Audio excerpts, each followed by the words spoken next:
Oui, bonjour à tous. On va faire un petit débrief sur la cérémonie du Ballon d'Or d'hier.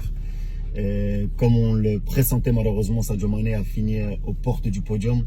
Alors, on ne va pas répéter ce que tout le monde a dit. On sait très bien que c'est un scandale sans nom que Sadio Mané ne soit pas lauréat de ce Ballon d'Or. Au-delà de cela, même il ne finit même pas dans les trois premiers. On lui a préféré Van Dijk et Lionel Messi.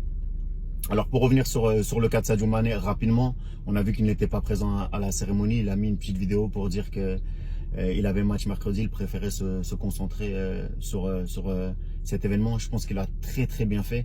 À partir du moment où on minimise ses performances, lui aussi il minimise l'événement.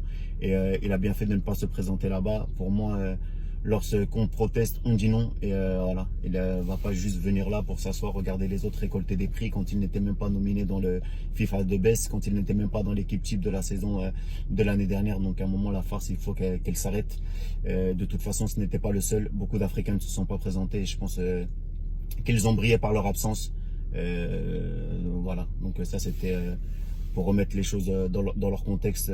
J'ai entendu certaines personnes le critiquer. Moi, je pense qu'il a très bien fait. Et il prend de plus en plus position. Donc voilà. Bien, concentre-toi sur ce que tu sais faire, Sadio, c'est-à-dire être efficace et bon sur le terrain. Ça, c'est la première des choses. Ensuite, on va parler bien évidemment du vote des Africains, parce que c'est là où le bas blesse. Alors, on attendait avec impatience ce vote-là.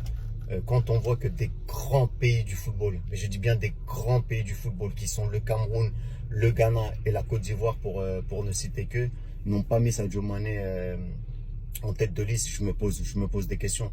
Si je ne m'abuse, le Cameroun a voté pour Van Dijk, le Ghana a voté pour Messi, et la Côte d'Ivoire a voté pour Alisson. Comment la Côte d'Ivoire peut voter pour Alisson? Comment un joueur, un gardien de but a-t-il pu faire plus que Sadio Mané, notre frère sénégalais? C'est là où vraiment j'ai du mal à comprendre. Sans parler des pays comme l'Éthiopie, je pense qu'il a classé Sadio Mané 5e, le Cap-Vert 4e, et j'en passe. Le Maroc, nos frères marocains que l'on aime. Que l'on aime énormément, qui ont voulu qu'on soutienne leur campagne pour la Coupe du Monde. Alors vous voulez le soutien de l'Afrique, vous voulez que les gens vous soutiennent, mais lorsque vous devez soutenir Sadio Mané, vous ne le mettez pas premier sur le continent. On voit que Lionel Messi a été premier en Amérique du Sud et en Amérique du Nord. On voit que Van Dijk a été premier en Europe, et on voit que malheureusement Sadio Mané, lui, est deuxième en Afrique. Et c'est là où le blas blesse. Moi, j'ai été un ancien international sénégalais, et on a un problème avec les journalistes de notre continent. Combien de fois vous nous dites, mais vous êtes complexés les footballeurs, vous ne voulez pas parler aux journalistes africains, vous parlez toujours aux Européens. Mais quand on voit des votes comme ça, comment vous voulez que les joueurs, après, vous donnent du crédit? Comment vous voulez qu'on travaille ensemble si on n'arrive pas à tous s'asseoir à la même table et être unis? On ne vous demande pas de publiciter Sadio Mané. On ne vous demande pas de lui faire une faveur. Statistiquement, Sadio Mané a réalisé une saison extraordinaire, comme l'avait fait auparavant Eto'o, comme l'avait fait auparavant Didier Drogba. Vous ne pouvez pas me dire que sur les 25 dernières années, depuis qu'ils ont modifié les critères de vote, depuis que George Weah l'a remporté en 1995, ça va faire 25 ans qu'aucun Africain n'est sur le podium. Je ne dis même pas de gagner, d'être sur le podium. Ça fait 24 ans exactement, l'année prochaine, ça fera 25 ans. C'est qu'il y a quelque chose qui ne fonctionne pas. Vous n'avez pas compris les enjeux économiques, les enjeux politiques qui feraient qu'un Africain gagne ce ballon d'or pour toute la jeunesse africaine, pour la reconnaissance de ce football. À un certain moment, il faut se poser les bonnes questions, surtout que Sadio Mané est légitime. Il a gagné la Ligue des Champions, il a été co-meilleur de Première Ligue sans marquer de penalty, il a gagné la Super Coupe d'Europe alors qu'il venait juste de finir la CAN. Il n'a pas eu de vacances, il est venu, il met un doublé extraordinaire en finale. Qu'est-ce qu'on attend de plus pour récompenser l'enfant de Bambali, l'enfant du Sénégal, l'enfant de l'Afrique? Parce que Sadio Mané ne représente plus le Sénégal, il représente l'Afrique, il représente le continent.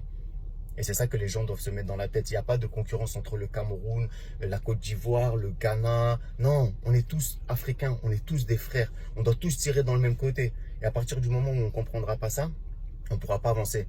Parce que certes, il y a de la discrimination.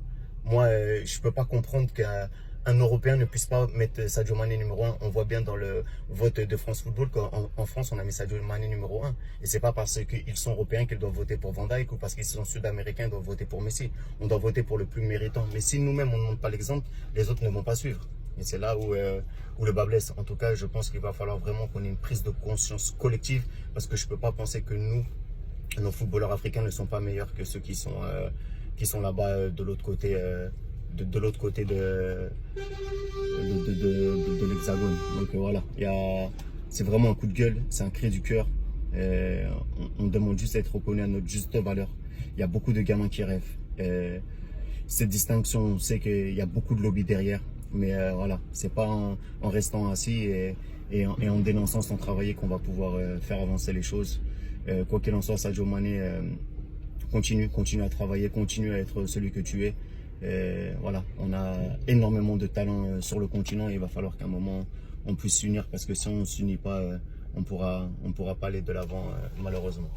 Voilà. Et sur Lionel Messi, bien sûr c'est un beau lauréat, c'est son 6e ballon d'or, c'est un joueur extraordinaire. Comme Cristiano Ronaldo, ils nous font rêver tous les deux.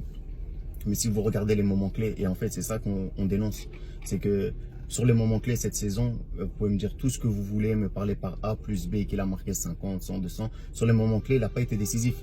Quand il a fallu marquer un seul but face à Liverpool, qui était sans Firmino et sans Salah à Anfield pour aller en finale de Ligue des Champions, ils ont pris 4-0 et il est sorti par la petite porte. Quand ils ont joué avec la Copa América, lui qui doit guider cette équipe d'Argentine, lui qui est le meilleur joueur du monde, et ils ont perdu 2-0 en demi-finale face au Brésil. Le Brésil qui était orphelin de son meilleur joueur, Neymar. Ça fait combien de temps que Barça n'a pas gagné une Ligue des Champions? Ça fait combien de temps que le Barça n'a pas gagné une Ligue des Champions? Pourquoi? Parce qu'il faut être décisif. Il faut être décisif dans certains moments. Et l'année dernière, vous pouvez me dire tout ce que vous voulez, Messi n'a pas été décisif. En finale de Coupe du Roi, il a perdu également face à Valence. Donc sur 4 compétitions dans lesquelles il était engagé, il n'a gagné que la Liga. Alors oui, il a eu des statistiques extraordinaires au niveau de ses buts et de ses passes décisives. Mais un grand joueur, c'est dans les grands moments. Dans tous les sports. Le money time, que ce soit au basketball, que ce soit au foot, que ce soit dans d'autres sports collectifs. Bien sûr, c'est une distinction individuelle, mais l'individu doit faire briller le collectif. Et en faisant briller le collectif, tu dois ramener des trophées. Chose que Lionel Messi n'a pas faite, malheureusement, même si ça reste un don de Dieu. Voilà. Mettons en avant nos joueurs, unissons-nous et veillons à ce que demain, nous puissions enfin avoir certaines distractions, parce que si on continue avec cette mentalité, malheureusement, on sera toujours les derniers de la classe. Voilà. Allez, passez une bonne journée.